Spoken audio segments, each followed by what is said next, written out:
والتابعين لهم بإحسان إلى يوم الدين ثم إلى رفعة الأئمة المجتهدين ومقلدين في الدين والعلماء العاملين والقراء والمفسرين والسلف الصوفية والأولياء القوم أجمعين ثم إلى وزير الفقيه محمد بن علي العالم وأصولهم ومنظورهم والحسين على عبد الرحمن محمد سكاف ثم إلى وزير علي كبير الإشارة وقبول ذلك والبلاد عبد الله بن علي والحجر صاحب الراتب ثم إلى وزير عبد الأنفاس والقرآن قدر رحمه الله سلم علي بن عبد الله بن ثم إلى وزير علي محمد بن حشيش العالم وأصولهم وفروعهم المنتسبين إليهم أجمعين ثم إلى وزير عبد الملك الحبيب علي بن محمد بن حسن وأصولهم وفروعهم ثم إلى وزير الأحمد بن الحسن وأصولهم وفروعهم ثم إلى وزير سيد الأحمد بن عرب أموانه وجميع عياته ثم إلى وزير الحبيب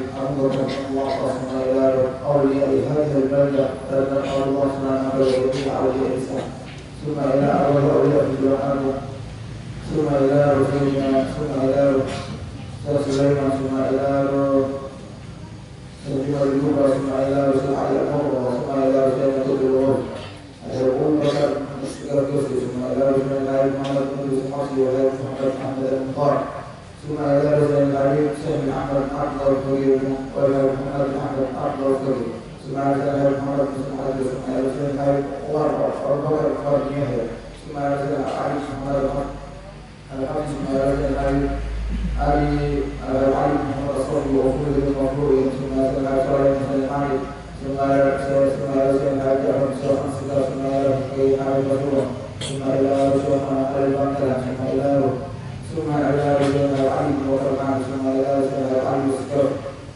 رسول ثم إلى رسول أرواحنا وسلم عبيد سلم وتهر والعباس بن أحمد تهر والمصطفى بن أحمد وسيد محمد بن علي المالكي وسيد عباس بن علي المالكي والحسن بن عبد الشيخ ثم إلى ولد عبد الله بن محمد سكر بن علي بن أبي سكر بن أحمد بن علي بن أبي سكر ثم إلى ولد عبد بكر بن سكر ثم إلى ولد سفاعة أبو بكر بن سكر ثم إلى أحمد علي بن أحمد بن علي بن أبي سكر ثم إلى رسول بن أحمد عبد القادر ورقة ثم إلى ابن بن يوسف شوفر ثم إلى ولد الكوكي ثم إلى إسماعيل ثم إلى السيد ثم إلى عمر وأصولهم وفروعهم ثم إلى أرواح أموات الحاضرين والحاضرة خاصة أحمد رجل برحمة ورسوله وسلم علينا برحمته ونصح يعيد عليهم بركاتهم وأسرارهم وأموالهم وعلومهم ومنفعتهم في الدين والدنيا والآخرة بسر الفاتحة.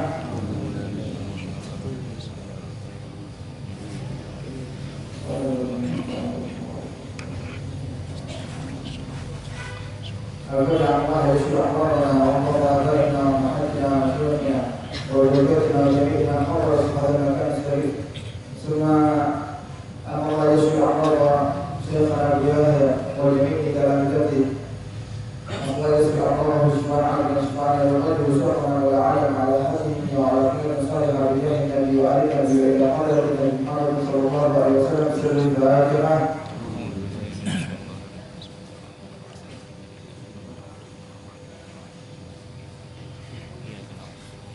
الفاتحة على الله يقضي حاجتنا في الدنيا والآخرة وحاجتنا حاجة مشايخنا وجميع المسلمين والمسلمات أن الله يسهل لأمورنا في الدنيا والآخرة وحاجتنا وحاجة صالحة بجاه النبي وآل النبي إلى حضرة النبي محمد صلى الله عليه وسلم سر الفاتحة.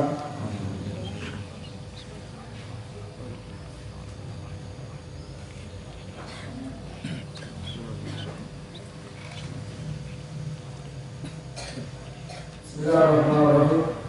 السلام عليكم ورحمة الله وبركاته. الحمد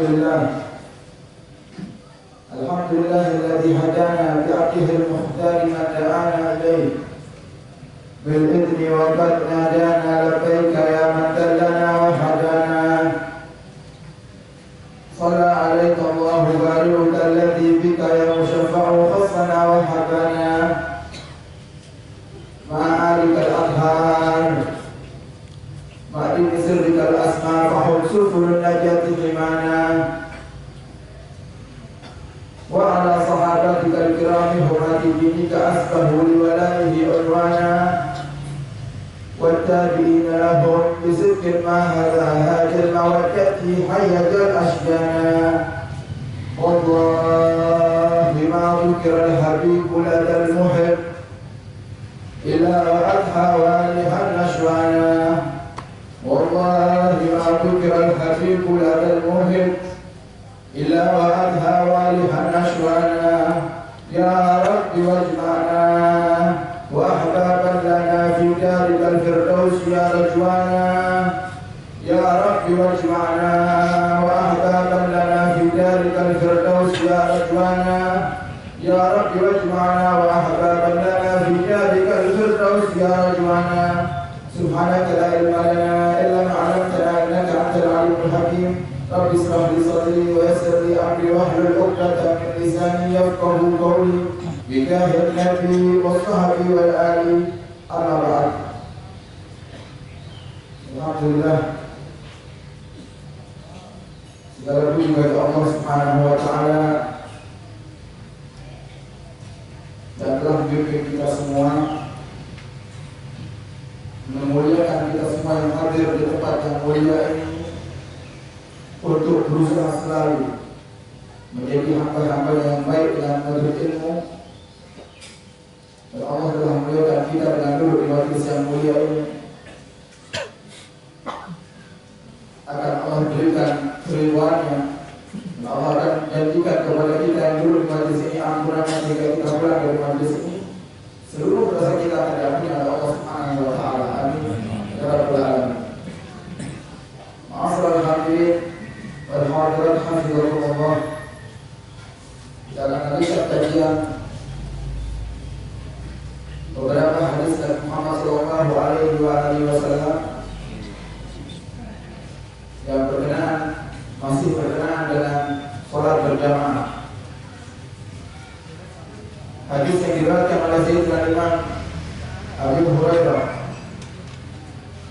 An Nabi sallallahu alaihi wasallam qala: "Ama yakhsha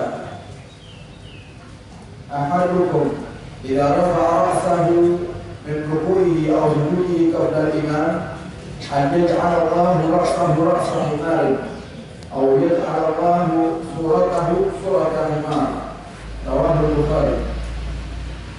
Hadis yang diriwayatkan oleh Imam Al-Bukhari dalam kitab Sahih Bukhari menjelaskan tentang bagaimana makmum yang benar dan imam yang benar, sehingga dapat kita pahami bahwasannya dalam salat berjamaah itu ada adab yang perlu diperhatikan.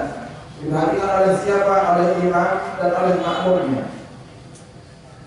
Kemarin sudah kita sampaikan bagaimana yang harus dilakukan oleh imam ketika dia memimpin untuk salat berjamaah. Di antaranya adalah untuk perhatikan safnya atau barisan para makmum. Kemudian perhatikan bacaannya, memiliki suara yang indah sehingga makmum pun menjadi betah untuk sholat bersamanya.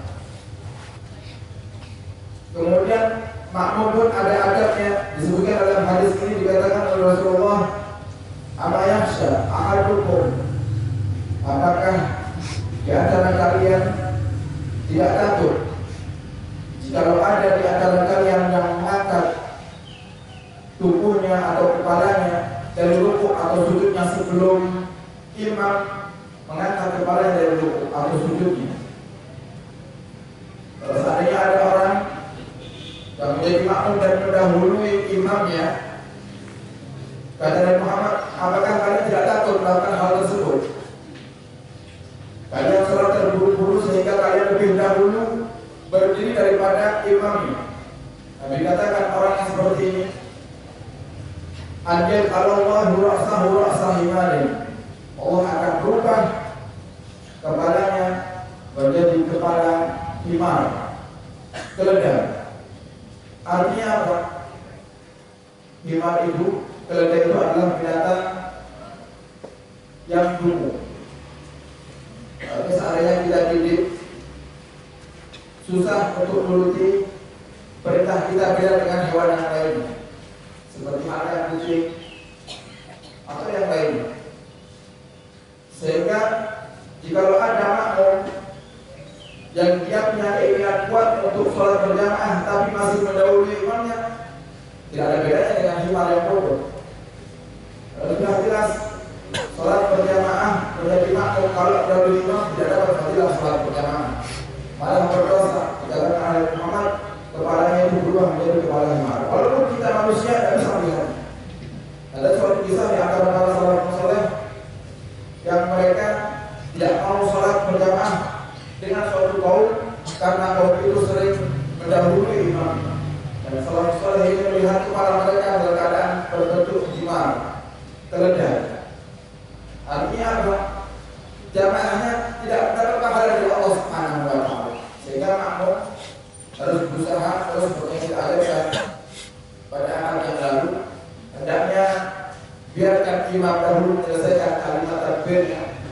Ketika rukuk biarkan imam selesaikan kalimat tasmiyah sama Allah dengan hamidah, baru makmum berdiri, baru makmum mengikuti, bukan bareng-bareng atau bahkan sampai dahulu. Sehingga katakan di hadis yang lalu ada makmum imam itu yang sudah sepuh, makmumnya masih kuat, imamnya sami Allah dengan hamidah berdiri rukuk karena sepuh, berdirinya lambat. Karena makmumnya tidak sabar ingin mendahului imamnya, sehingga makmum lebih dahulu tegak daripada imamnya, sehingga mendapatkan fadilah salat berjamaah. Awalnya ada tahu surat himar. Allah bakal jadikan kepalanya itu seperti kepala keledai, atau wajahnya nampak seperti keledai yang bisa melihat hanya Allah Subhanahu wa taala. Dan hamba-hamba dengan Allah Subhanahu wa taala. Kalau kita manusia biasa, kita tidak melihat oleh Allah yang Maha mengetahui. Seandainya para jemaah di masjid tidak mengetahui kalau kita mendahului imamnya, Allah lah yang Maha melihat, Allah lah yang Maha mengetahui. Sehingga kita sampaikan, hendaknya ketika menjadi makmum untuk kita bersabar mengikuti gerakan imamnya.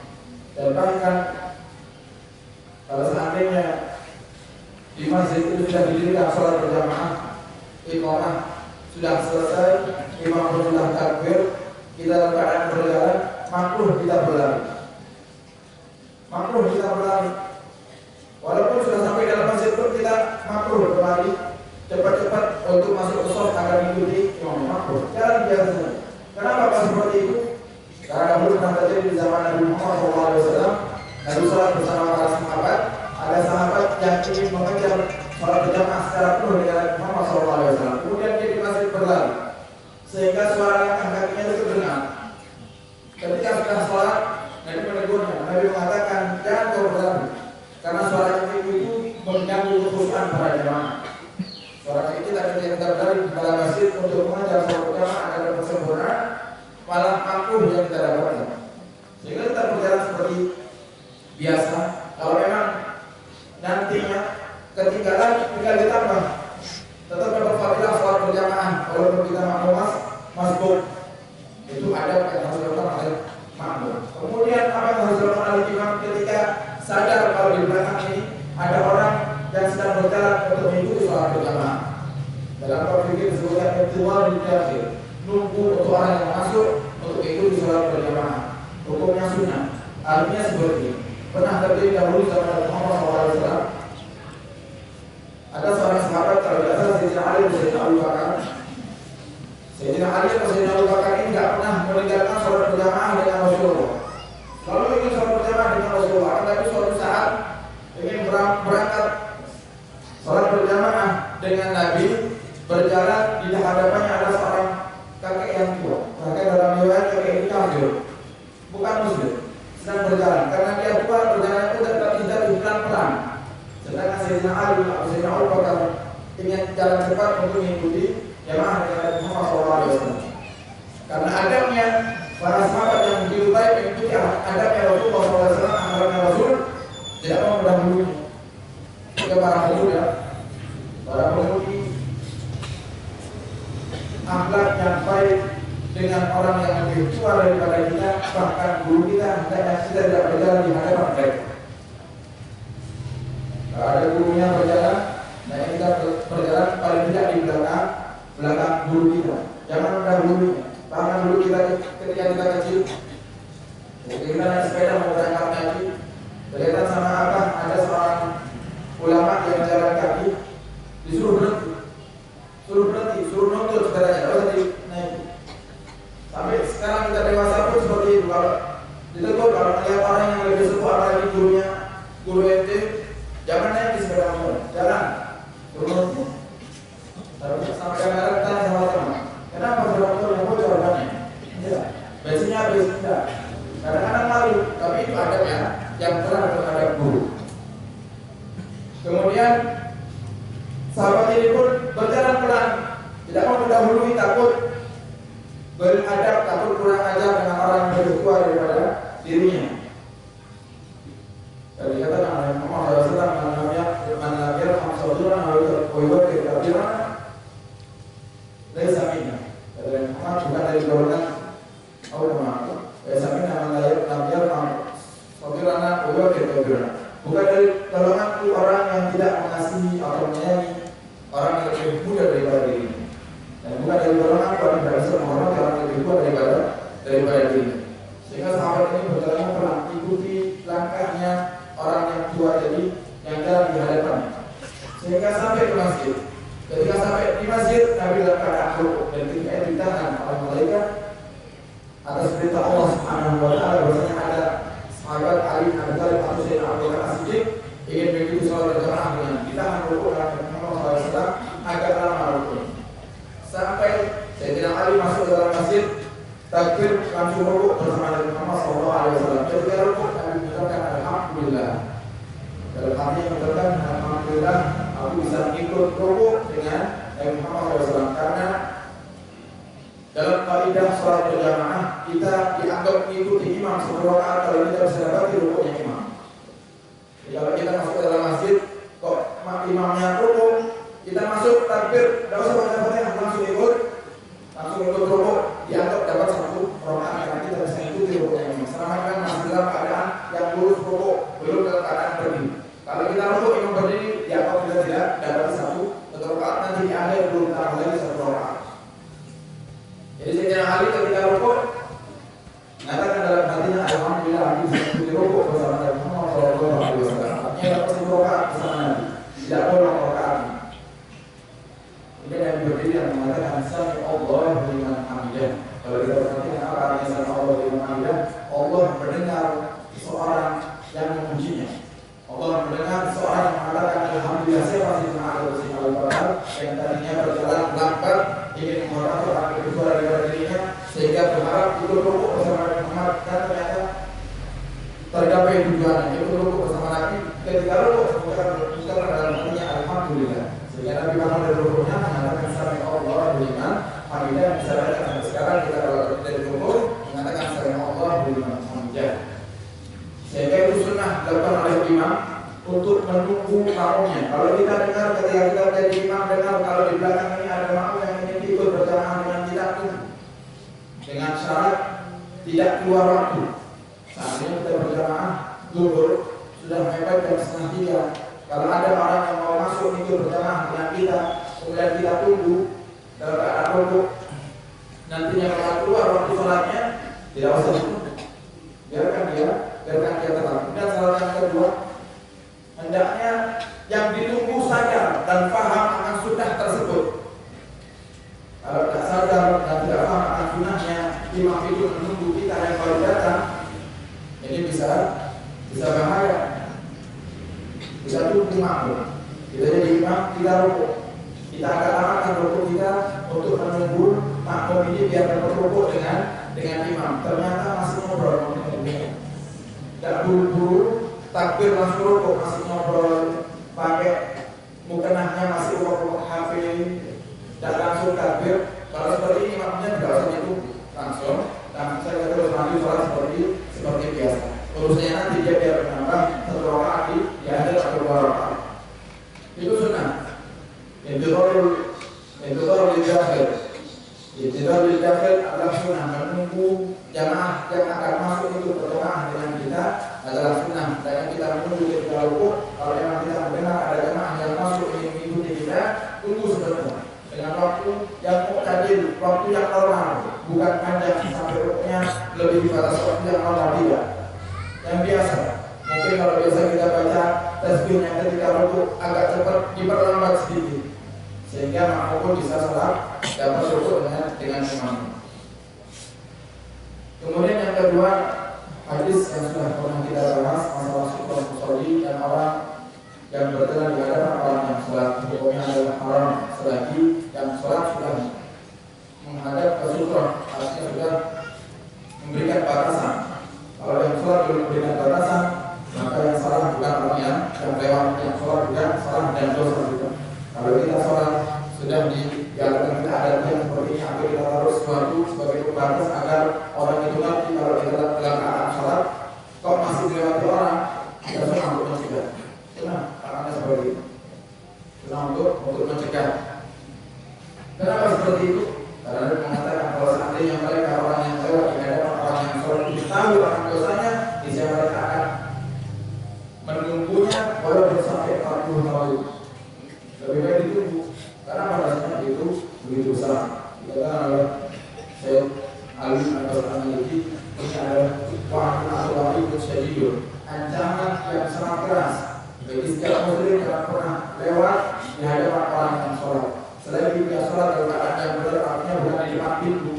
Kalau ada orang sholat di depan pintu masjid, yang dalam masjid ingin keluar, jangan aja yang dosa dia yang sholat. Selesai orang sholat di depan pintu. Sehingga kita ajarkan kepada dan sanksi kita pun kita ajarkan kalau sholat harus dari sutra, harus dari pembatas, entah itu pembatasnya orangnya atau dia atau apapun, meja dan lain-lain. Biar apa? Yang lewat tidak mendapatkan dosa yang besar. Yang besarnya yang mengatakan seperti itu, kalau seandainya dia tahu dia akan menunggu 40 tahun dalam riwayat tentang para gunawan arba'in yawman 40 hari. Ada yang mengatakan 40 bulan. Tapi Nabi mengatakan secara global, mengatakan secara tanpa menyebutkan tahun, hari ataupun bulan.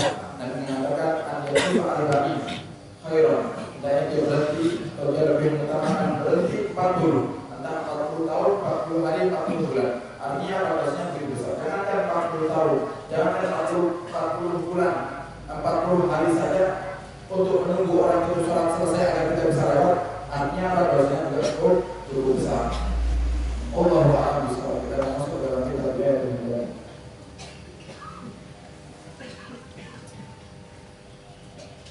Untuk para berjuang dan para asatid yang mengerti siapa yang biasa menerapkan sholat agar segera dibenahinya, sholat lingkungan dan suaranya kurang bisa didengar, sehingga kita awalnya ngomong sudah dari akad yang lalu kita perhatikan suaranya agak nemu, dan ini karenanya kabelnya agak rewel, mungkin perlu dibenahi. Yang biasa membenahi agar tetap dibenahi, biayanya minta kepada Allah SWT. Biayanya minta kepada bendahara Allah SWT. Kalau ada yang bisa langsung minta kepada Allah SWT, maka ada. Kemudian sampai telah berkata Imam Ghazali kalau sampai dalam Allah dan Nabi dan belum dibidarani amin.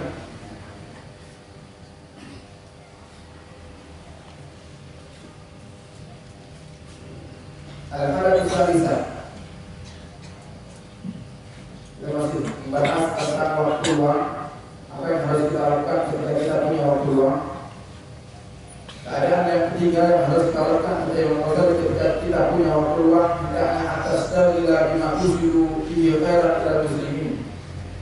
Kalau ada kita sudah ibadah, sudah kita isi untuk belajar mencari ilmu yang manfaat untuk kita amalkan. Kalau masih ada waktu luang, jadi Imam Ghazali hendaknya kita sibukkan diri kita untuk kebaikan orang lain, menyibukkan diri untuk membantu orang lain. Karena itu seperti yang diajarkan oleh Muhammad SAW, Nabi itu dikatakan tidak pernah satu hari lewat Nabi dalam keadaan nganggur, tidak pernah. Kadang dikatakan Nabi itu membuat sandal, menjadi sandal untuk orang yang miskin yang biasa jalan tanpa sandal. Bayangkan Muhammad dalam keadaan dia seperti itu tidak mau nganggur, intinya keinginan orang lain, selalu ingin bahagia orang. Bahkan dikatakan terkadang kalau sudah ada kerjaan Nabi itu jahit pakaian sendiri. Untuk siapa? Untuk para janda dan muslimah yang ada di sekitar Nabi Muhammad SAW. Dijahitkan pakaian Nabi Muhammad SAW. Agar apa? Agar Nabi itu, agar mereka orang-orang janda, para muslimin semuanya, bahkan yang fakir, senang dengan pemberian Nabi Muhammad SAW. Dikatakan hendaknya kalau kita punya waktu luang, kita sibukkan diri kita ini untuk menyenangkan hati orang lain. Dan itu adalah pekerjaan yang sangat sulit. Kadang-kadang untuk menyenangkan diri kita sendiri saja kita tidak mampu menyenangkan hati orang lain. Dan Nabi seperti itu. Nabi tidak pernah memikirkan sholatnya sendiri, Nabi tidak pernah memikirkan dirinya sendiri. Nabi memikirkan kebaikan orang lain. Bagaimana kami ini senang, bagaimana orang yang mampu ini senang, sangat susah sekali. Apalagi dalam keadaan kita juga dalam keadaan tidak gembira. Artinya ketika kita bersedih, kemudian kita bertemu dengan teman kita pasang muka yang gembira, tetap senyum, padahal hati kita menangis, padahal hati kita sedih, susah, tapi pahalanya besar.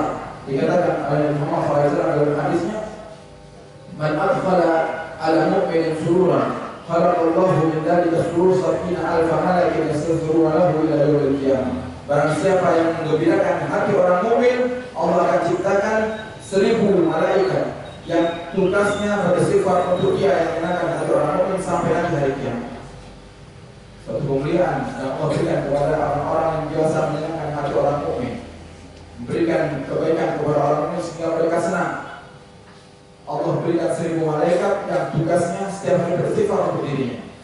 Malaikat hamba Allah, makhluk Allah yang tidak punya syahwat. Artinya kalau Allah ciptakan malaikat ini untuk sujud sampai kiamat bakal sujud. Beda dengan kita. Kalau kita punya iman terkadang naik, terkadang kurang. Kalau iman kita dalam keadaan naik, ibadah kita akan bertambah terus. Salat duhanya jadi 8 rakaat, salat tahajudnya jadi 10 rakaat, witirnya yang biasanya 3 rakaat jadi 11 rakaat. Itu tandanya iman kita naik. Tapi sebenarnya kalau iman kita berkurang, turun, yang biasa 8 rakaat jadi 2 rakaat, witirnya biasa 3 rakaat, rutin jadi 1 rakaat, ngirit-ngirit, itu tandanya iman kita sedang berkurang. Malaikat tidak. Kalau Allah tegaskan, kau harus beristighfar untuk hamba yang sudah menyenangkan hamba yang lainnya, maka dia akan beristighfar sampai hari kiamat. Sungguh kemuliaan. Kita punya dosa yang banyak, tapi malaikat mau minta maaf kepada Allah Subhanahu wa taala untuk Allah ampuni segala dosa kita. Dalam hadis lain pun dikatakan Rasulullah SAW, ada hadis yang lumayan panjang, Nabi mengatakan amin mu'minin akhala ala mu'minin sururan illa khalaqallahu min dzalika surur malakan. Tidaklah ada seorang mukmin yang mengembirakan hati mukmin yang lainnya kecuali Allah akan ciptakan dari sebab kegembiraan itu malaikat ya'budullah yang menyembah Allah Subhanahu wa taala, wa yumajiduhu dan yang mengagungkan Allah Subhanahu wa taala, wa yuwahhidu dan mengesahkan Allah Subhanahu wa taala. Allah ciptakan malaikat untuk orang yang menyenangkan hati orang lain. Untuk apa? Dikatakan oleh Muhammad dalam hadis yang lain, fa idza sara al-mu'min fi nahdihi, kalau dia yang biasa menggembirakan orang lain, dia wafat masuk ke dalam kubur, ketika itu ja'a surur alladzi akharahu alaih, maka kegembiraan yang pernah dia masukkan ke dalam hati seorang mukmin akan datang di dalam kuburannya. Fayaqulu, dan dia berkata, "Amma ta'rifuni, apakah kau mengenal aku?" Kata sifat baik kita yang bisa menggembirakan orang akan datang nanti di liang lahat kita, di kubur kita, dan dia bakal bertanya kepada kita, "Amma ta'rifuni, apakah kau mengenal aku?"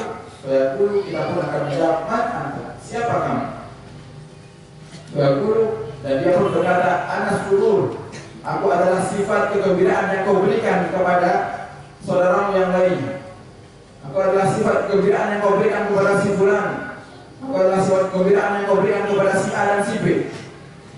Al-yawm, dan aku sekarang, kata sifat ini, uni suwahsyataka, aku akan menggembirakan dirimu.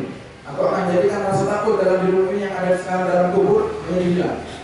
Semua manusia yang masuk ke dalam kubur akan merasakan takut. Takut apa? Karena dalam kubur ada sisa Allah Subhanahu wa Ta'ala. Ketika manusia semuanya mengantarkan jenazah kita ke liang lahat, kemudian masukkan jenazah kita dan tutup dengan tanah, dan mereka semuanya pergi, tidak ada satu orang pun yang tertinggal di atas kuburan kita. Ketika itu malaikat akan datang, malaikat Munkar dan Nakir. Jadi saat itulah waktu yang paling menakutkan dan waktu yang menentukan kita adalah hamba Allah yang baik atau tidak. Artinya kalau malaikat Munkar dan Nakir muncul di hadapan kita untuk menanyai kita, man rabbuka, siapa Tuhanmu, wa man nabiyuka, siapa nabimu, munculnya dalam keadaan yang enak dipandang, artinya kita hamba Allah yang baik. Jadi sebaliknya, kalau malaikat Munkar dan Nakir muncul dalam keadaan yang sangat menakutkan, maka ciri-ciri tidak adalah hamba Allah yang ahli neraka. Seterusnya, nanti ketika hisab, ketika di padang mahsyar, tidak akan bahagia, akan merasa takut terus. Yang menentukan nantinya ujungnya adalah neraka dan surganya Allah hanya Allah Subhanahu wa Ta'ala. Tapi kita bisa mengetahui dari awal kita masuk ke dalam liang lahat dengan memandang wajah malaikat Munkar dan Nakir yang menakutkan, artinya kita sudah hamba yang jelek, hamba yang suka bermaksiat kepada Allah Subhanahu wa Ta'ala yang banyak dosa. Sehingga orang yang punya hobi suka menggembirakan orang lain, sifat tersebut akan muncul nanti di liang lahat kita dan akan menghibur kita, menenangkan hati kita yang takut. Tenang aja, tidak usah takut dengan kedatangan malaikat Munkar dan Nakir. Dia akan datang dalam wajah yang indah dipandang, yang enak dipandang, terus dihibur kita sehingga tidak ada rasa takut dalam diri kita. Kemudian waulakinu hujjataka, dan sifat kegembiraan yang kita berikan kepada orang mukmin ini mengatakan kepada kita, ulakinu hujjataka, aku akan mentalkin, artinya menuntun kita untuk menjawab pertanyaan malaikat Munkar dan Nakir.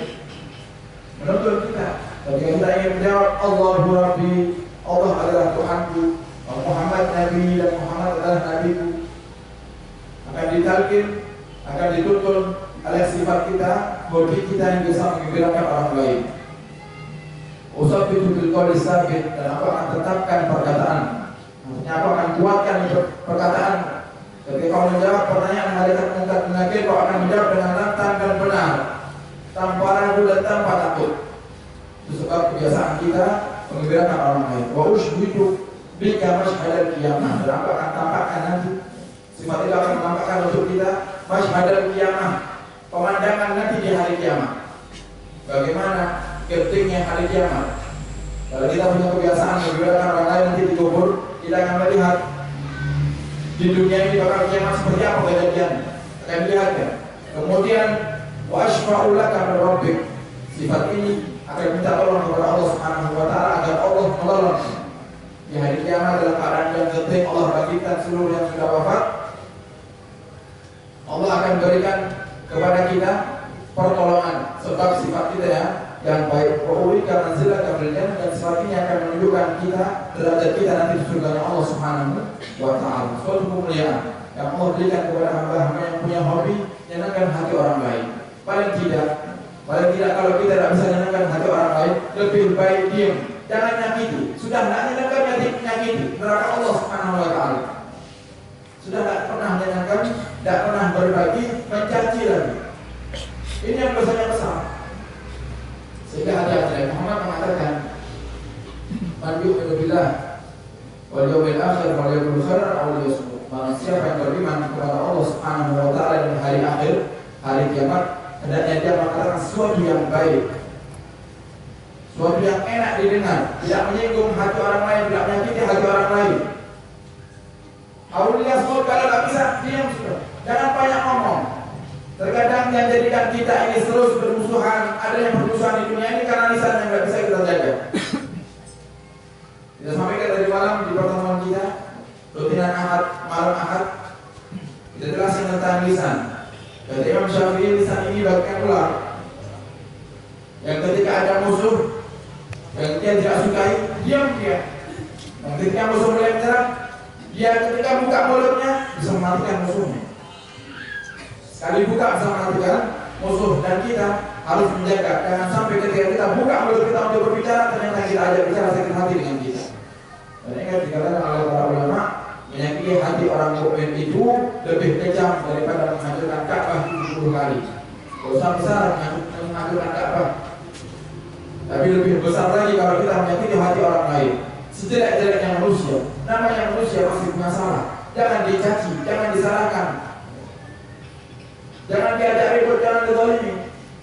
Kalau kita melihat keluarga kita, saudara kita punya salah, doa kepada Allah Subhanahu wa Ta'ala. Kalau kita tidak bisa berubah dengan nasihat, tidak bisa menasihatinya, doakan, ya Allah berikan hidayah kepadanya. Nabi Muhammad itu dicaci, dipukuli, dilempari batu sampai berdarah. Sampai malaikat itu mengatakan, ya Rasulullah, maukah aku angkat di gunung, aku lemparkan kepada ahli Taif yang telah melemparimu? Rasul mengatakan tidak, jangan sehingga para malaikat itu mengatakan, aku tidak rela ya Rasulullah kalau darahmu sampai jatuh tertetes ke dalam di atas tanah. Sehingga Nabi itu darahnya dicegah ketika dilempari batu, darahnya dicegah agar tidak sampai ke tanah karena takut malaikat ini marah kepada orang-orang yang menyakiti Nabi Muhammad SAW. Apa yang dilakukan oleh Nabi Muhammad? Dia mengatakan, Allah mahdi qaumi fa innahu la ya'lamun. Ya Allah berikan hidayah kepada kaumku itu ya Allah karena mereka tidak mengetahui. Mereka belum sadar ya Allah berikan hidayah kepada mereka. Kita pun harus seperti itu. Ketika ada menyakiti kita yang sabar, doakan dia agar dapat hidayah. Siapapun itu yang menyakiti keluarga kita, menyakiti guru kita, doakan mereka agar dapat hidayah dari Allah Subhanahu wa Ta'ala. Jangan malah dibalas dengan kezaliman, dibalas dengan cacian, celaan dan lain-lainnya. Tidak bakal selesai kalau seperti ini masalahnya.